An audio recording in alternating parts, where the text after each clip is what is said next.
This is Sandy Laycox of Leaders Edge magazine, the award-winning publication of the Council of Insurance Agents and Brokers.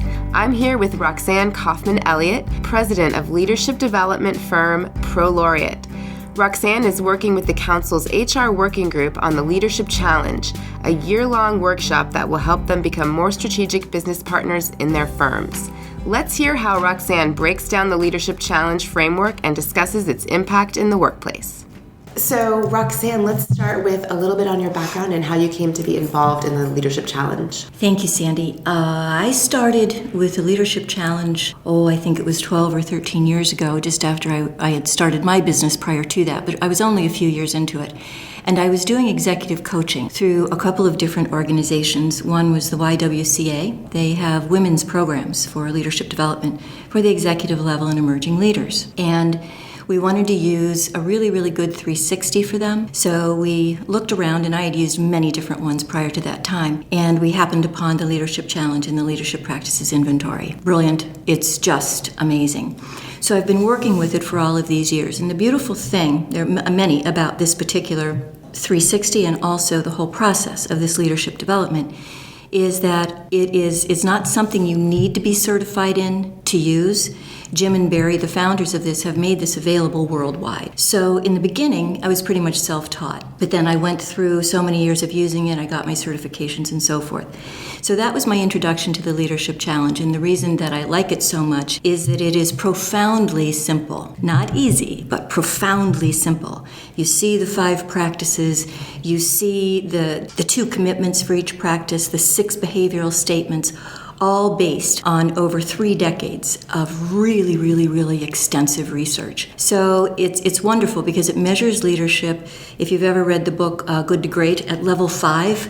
So it really goes up to that, but with any individual at any level within an organization. So that's how I came to be using the Leadership Challenge, and I've used it ever since, and I use it with all of my clients. Let's talk about the Leadership Challenge itself, how it was formed, the research behind it, the robustness. In 1982, 2 fellows by the name of Jim Kouzes and Barry Posner were in college together. And they were seeking an answer to the question, what is leadership? So they started doing interviews around the world. It started very small, of course, out in California, but then they eventually went around the world. And they started asking people from all walks of life, all professions, all demographics, position, title, money, education, religion, culture, color, sex. None of that had anything to do with who they were asking. It was just a broad spectrum of human beings from around the globe.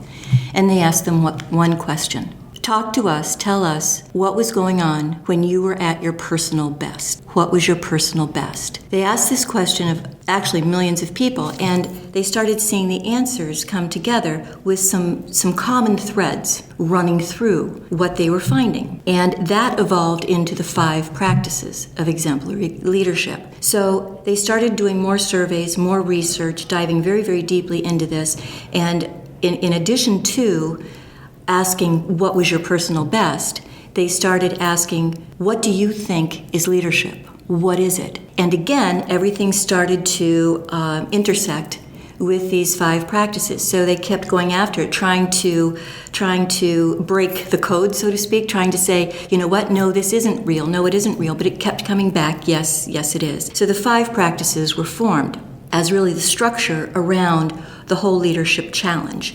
So the Leadership Challenge is a movement. It's a global movement. Right now, I think the last count was 1.3 million people have engaged in this particular form of leadership development and the 360-degree instrument. And it goes across all kinds of industries, from nonprofits to profits to corporations, Fortune 50 companies, education, healthcare, insurance. It just goes, the industry is not that important. It can go anywhere. It's one, and even with kids in school. So they boiled this down, and then they started validating it and testing it again. The 5 practices are: model the way, walk your talk, inspire a shared vision, know your own values, vision, and that of others, enable others to act, give them the tools, give them the freedom to do that, challenge the process, which is probably the hardest one for all of us. You really have to step up and challenge it.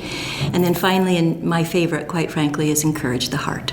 That's where you really dig in and you see people genuinely and you encourage them from a very genuine and a very authentic place. So again, they have gone about this in a way that the research is validated, that those leaders who engage in these 5 practices at a higher frequency than other leaders are more effective. Their cultures develop into cultures of leadership. But this whole premise is about no one is born a leader. Leadership is learned. Leadership is a practice that the more you understand it, the more you do it, the more effective you become as a leader. And it starts with self.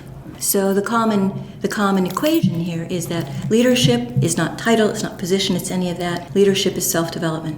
So that's pretty much the premise of it. So when we go in and work with our companies, we can go in and start with an introductory session, or we go in and start with the LPI and then do a workshop around the leadership challenge. So how is this different than other leadership frameworks out there? Well, this is leadership from the inside out, not the outside in. There are a lot of really, really good leadership programs out there. I mean, everybody has a little bit of a different take on it, but this one is truly unique in that it starts with the internal motivators, the internal drivers, and the internal awareness of who we are. How do we all practice all 5 of these leadership mantras all of the time. We're just not aware of it. And we aren't doing it intentionally or purposefully. So this particular leadership model and the 5 practices, it's not measuring how good you are at writing a letter, how good you are at communicating. It's not qualitative like that. This is measuring the frequency of your behavior. How often do you engage in modeling the way, walking your talk, doing what you say you will do? Or are you saying one thing and doing another? That's where we look for differences. It's not good, it's not bad, but what we want to do is build the awareness in each individual of how frequently they are engaging in any one of the 5 practices and all of them collectively. Because the more you do, the more you start recognizing the abilities and the potential in other people, and the more that you can start impacting your organization and building that culture of leadership. It's very different. I've worked in leadership for a lot of years, and this is the only group program or model that I use now because it is so effective and it goes so deep into so many things. Each one of those 5 practices is simply a tip of an iceberg that goes down into a great deal of learning and information, and it's lifelong. When you introduce this to people for the first time, what kind of response do you get? Because I'm sure it's not what they're expecting. It's not. I would say that for the most part, the response is, if our listeners could see me right now, I'm leaning back in my chair and I'm kind of putting my head to one side, and it's this spark that comes into their eyes of curiosity. Really? And then they'll lean forward. I mean, you just see it. Really. It captures their attention, because this is not sitting down and going through this thing and measuring somebody on 1 to 5 and, yeah, they communicate well or no, they don't. This is very, very different. This is really going deeply into the behavior of an individual, which of course is connected to their attitude and connected to their thoughts, and bottom line, values. What do you value as an individual? What does your organization value? And where do they come together? Because that's where the real power of leadership is developed. Can you give us a story about an example where you have seen this transform someone, or even at a greater level, a whole group of people? Yes, I can. I won't name names, but I've been working for the past 4 years with a healthcare organization in my part of the world. And this organization was pretty much, in terms of its internal collaboration, communication, teamwork, working seamlessly through the hierarchy, to put it very bluntly, was broken. There had been a lot of change in the organization. There were a lot of people that were the old guard, so to speak, that had been there for years and years and years and years, and then a whole new group of people coming in. You had an executive team, many of whom were getting to retire and move away.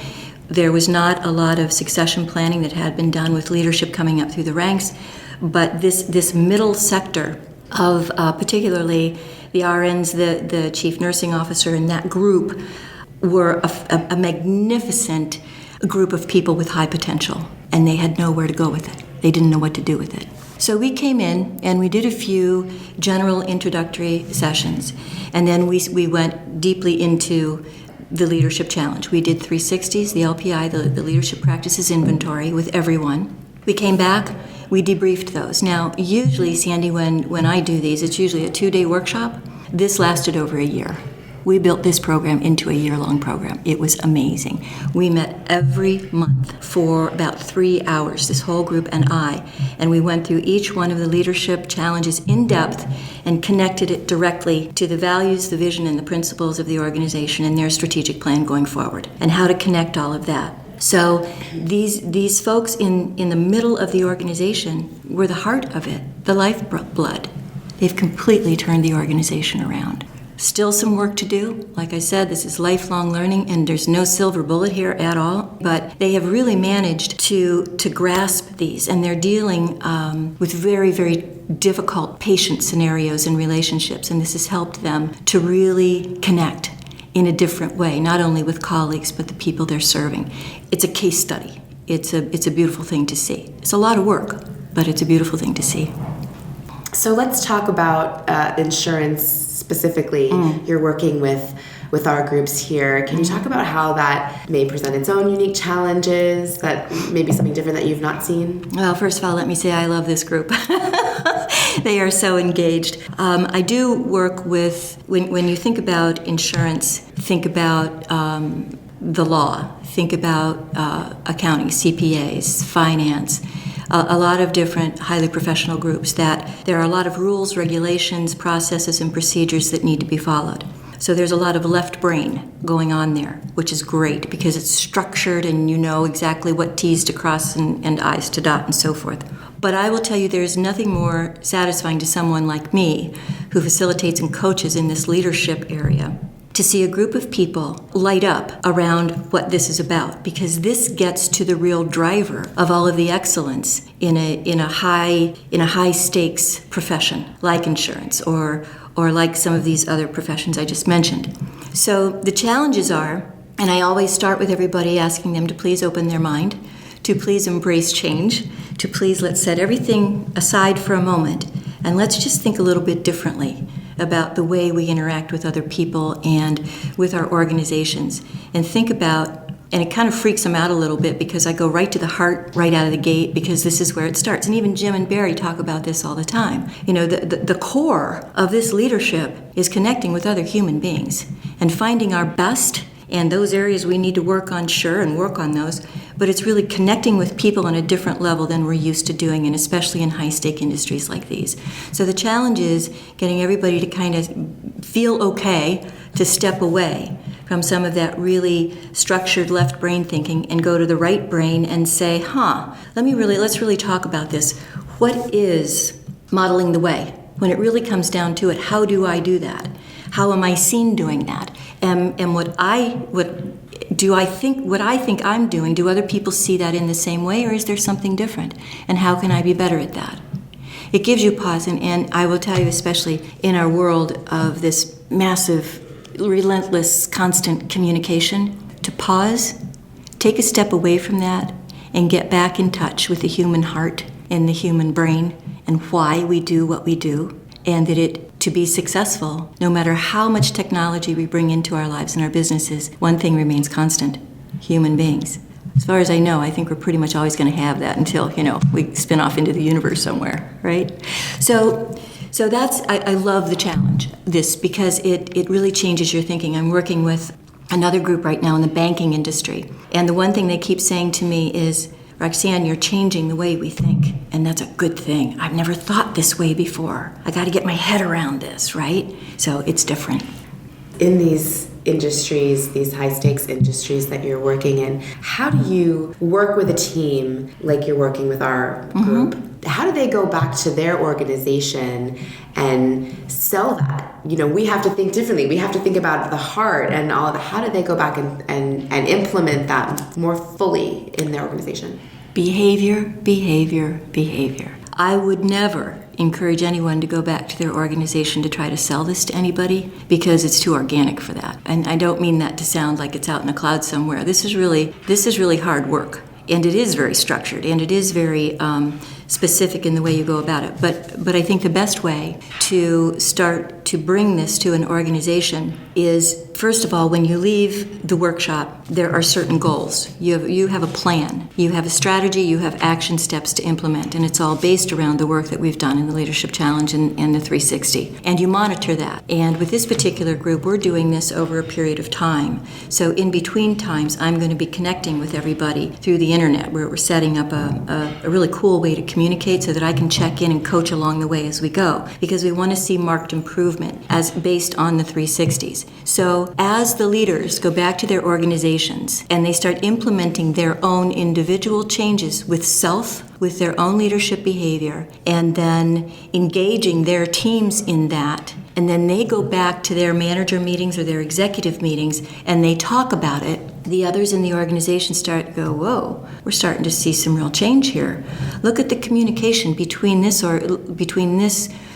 team, or these silos are starting to break down. What's going on here?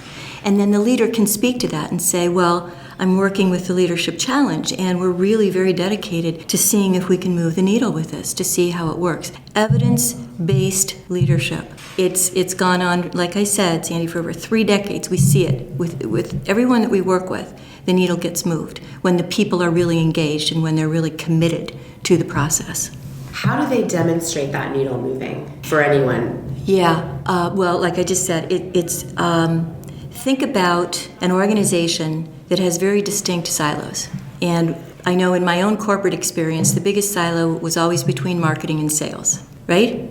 They always thought they were very different entities. And it was very difficult because there was not only a silo there was a wall. I mean, there was a wall between the two, and it wasn't real happy. There wasn't a lot of collaboration or even good relationships going on there. But when the 5 practices were engaged, and this was focused in the marketing team, to change their relationships with the sales group, it was a change. It was very subtle at first, but they kept at it. And when you model the way, I mean, we'll just go right back to the 5 practices.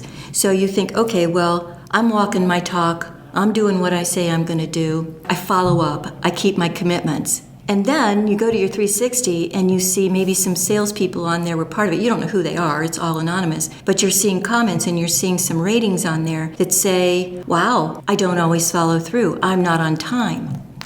I need to focus on that. One example. You can go all through all 5 practices and say, wait a minute, how am I inspiring a shared vision, or am I just trying to make my vision the one that everybody else has to follow instead of understanding what yours is too, and where do we come together? You start implementing those things, and what we started to see was it started with one of the salespeople kind of going, wait a minute, this is different. What's going on here? And coming back to the marketing group and saying, what are you guys doing? We haven't really talked like this with each other before. Explaining that to them and saying, look, we really need to hold hands and cross the street. We can't work at odds with each other because we're not fulfilling the values or the vision of the organization, nor are we living by our own principles in doing that. We need to be partners in this. It took a couple of years, but we got there. It was a pretty amazing thing to see, and it became a real, the wall was gone. I got to be a part of that. It was pretty cool. That is really cool. Yeah. It's interesting that you bring that up, because one of the things that we're thinking about for this industry is there are definitely silos currently in the way that a lot of brokerages work, and not necessarily as much of that collaboration and team approach as there could be and maybe needs to be to move the industry forward.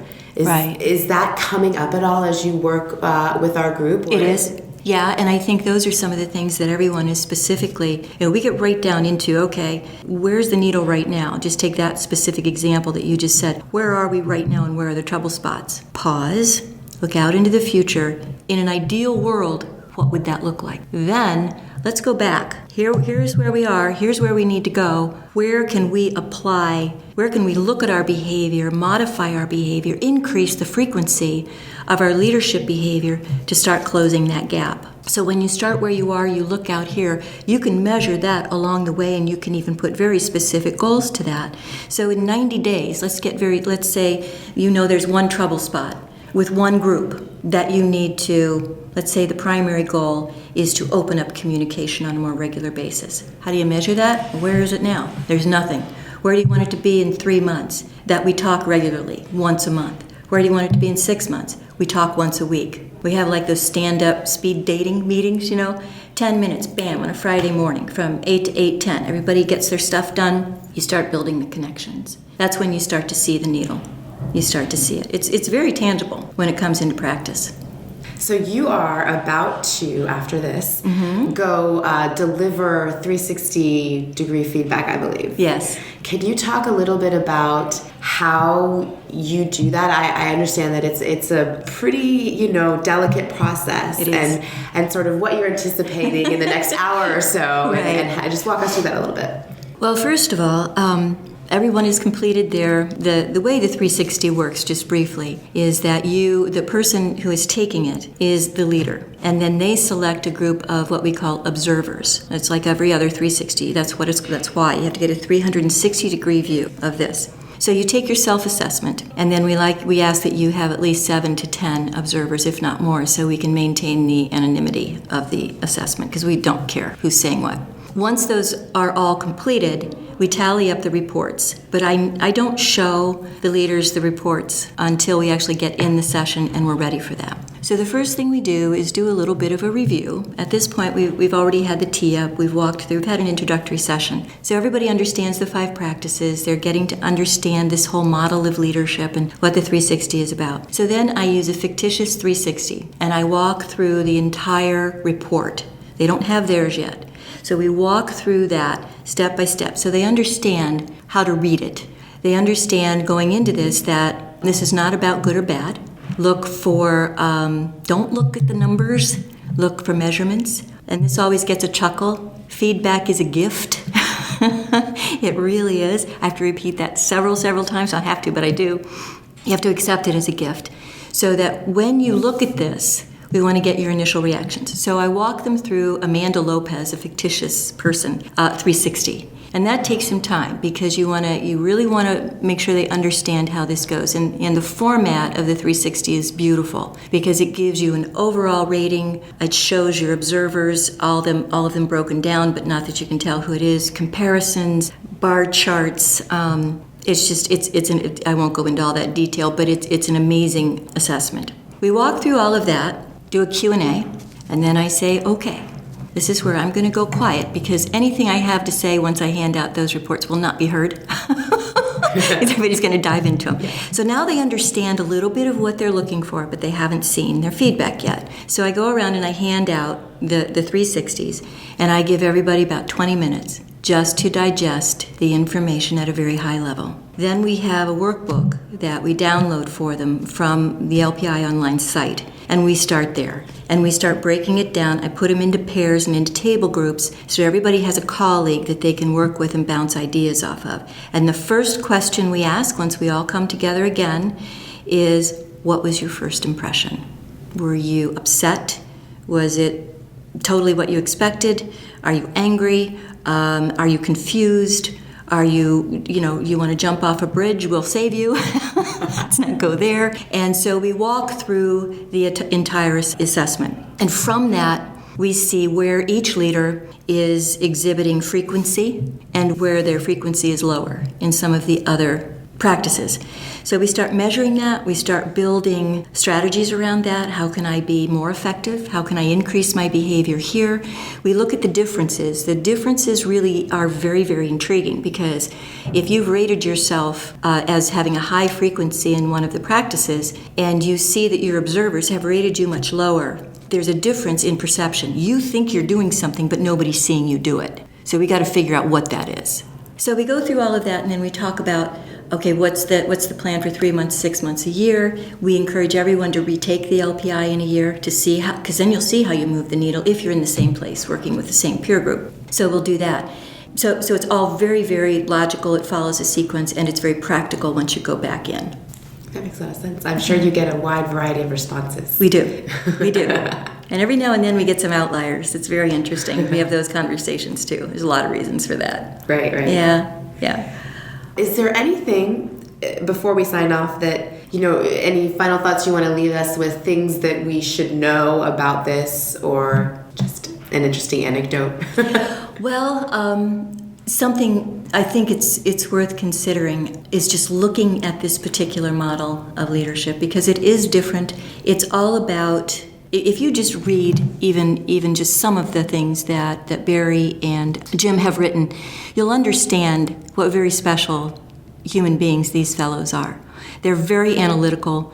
They are I don't know that they're Rhodes Scholars, but pretty darn close to it. They are just amazing, very analytical, very research-based, and yet they just have the warmest, most genuine and authentic hearts, and that's where all this came from. They're trying to define this and to help everyone. Everyone is a leader. It's not something you're born with.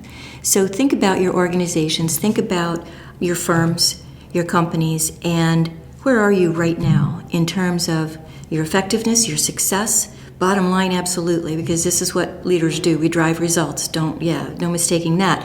But also, what is the quality of your culture? Is this a group of people who engage, who challenge, and know where they're going and what they're doing, and they're all pulling the rope in the same direction? So I would say, if you are, bravo, keep doing that. If you think there's some room for improvement, I would encourage you to take a look. Like I said, there's lots of great leadership stuff out there. But this, to me, is just the epitome, because it touches every part of the human being. It's the heart, the mind, the hands, right? It's everything that we need to really become the leader that we already have inside of us, and this helps us bring it out. And that's unique to each and every one of us. Anecdotally, I would say that just the people that I work with, it's always, you get some people who just want to push back, and that's good. Push back all you like, push on this all you want. And it never fails, Sandy, at some point, those that push back the hardest are usually the biggest devotees. Once they get to the end, it's like, bam, they're there. So it's just a matter of walking through it. Well, great. I really appreciate your time with us, and good luck in the next hour. Thank you. Thank you very much. It was wonderful to have a conversation, too. Thank you. Thank you. Mm-hmm.